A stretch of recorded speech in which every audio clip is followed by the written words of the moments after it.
Doc, I know I need to forgive myself, but how? How do I forgive myself? I can't even tell you how many times I've heard that question. Let's dive in.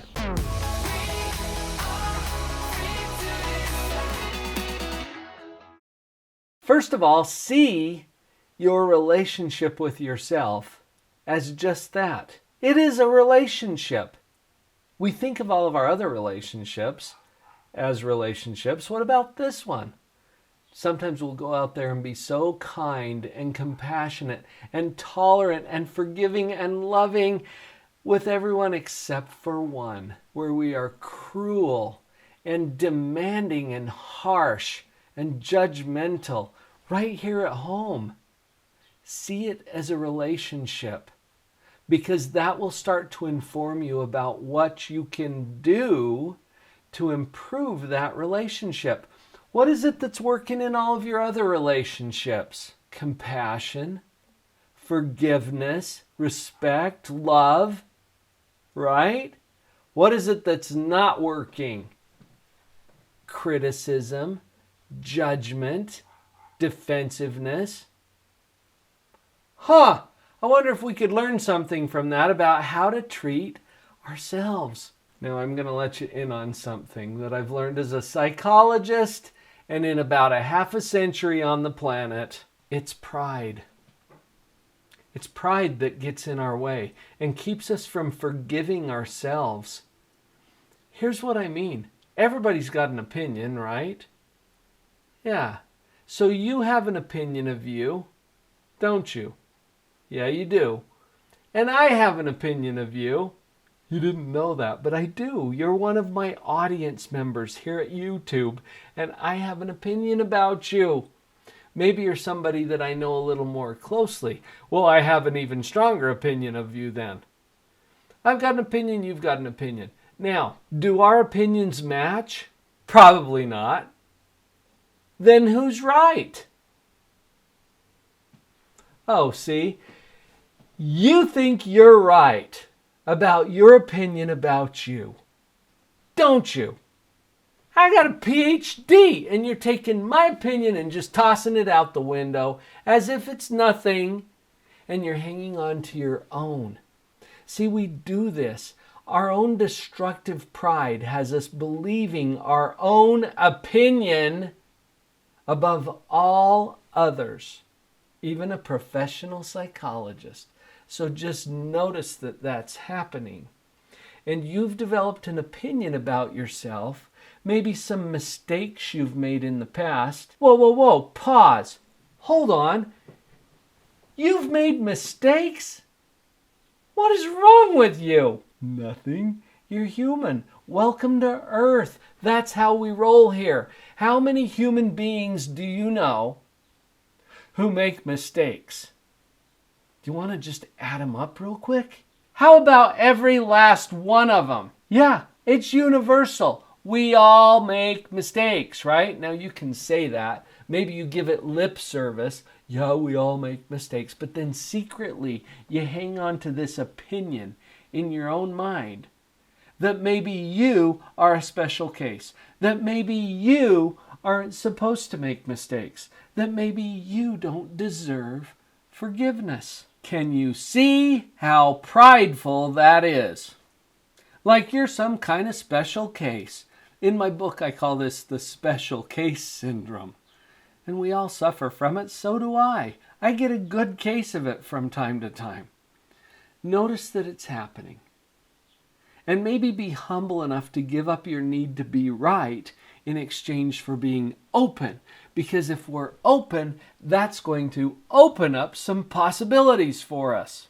It's important to see the pride, because most people don't understand that beating themselves up is a sign of destructive pride. In fact, that feels counterintuitive. It feels like, no, if I'm beating myself up, I'm being humble. No, you're not. Not unless you're willing to beat everybody else up too.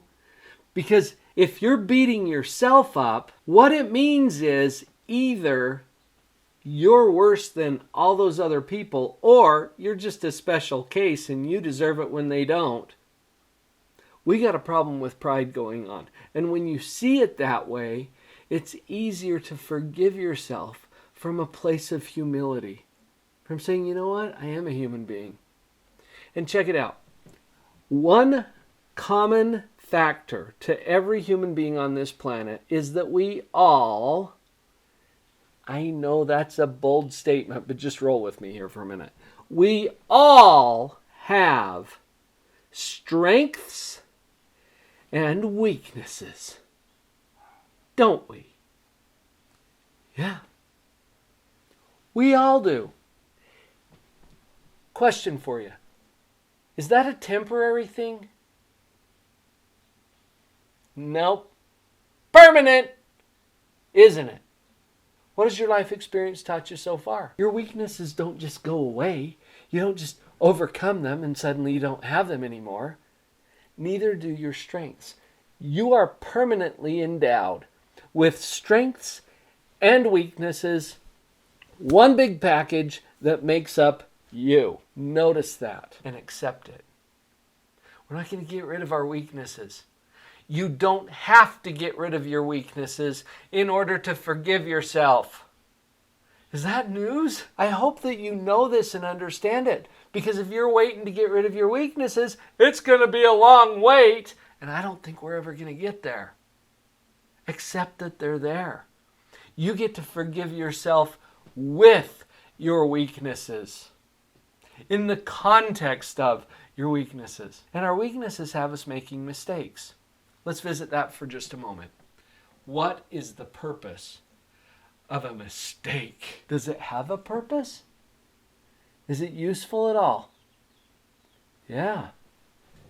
I've interviewed a lot of successful people. I've been doing my podcast, Live on Purpose Radio, since 2007. At the time of this recording, that's almost 12 years. And I've interviewed a lot of people who are very successful. Here's what I've found in common. Every one of them has stories that they can share about mistakes that they've made, hard things that they've been through, adversity that they've faced. They all have it. Every inspiring story has a hard part right in the middle. And it doesn't mean that you're done. You're going to continue to make mistakes and have hard things happen. That's how it is. Those inspiring stories are even more inspiring because of the hard part. In fact, if there's not a hard part, it does not have the power to inspire me. You ever heard a story that's all about just fluff?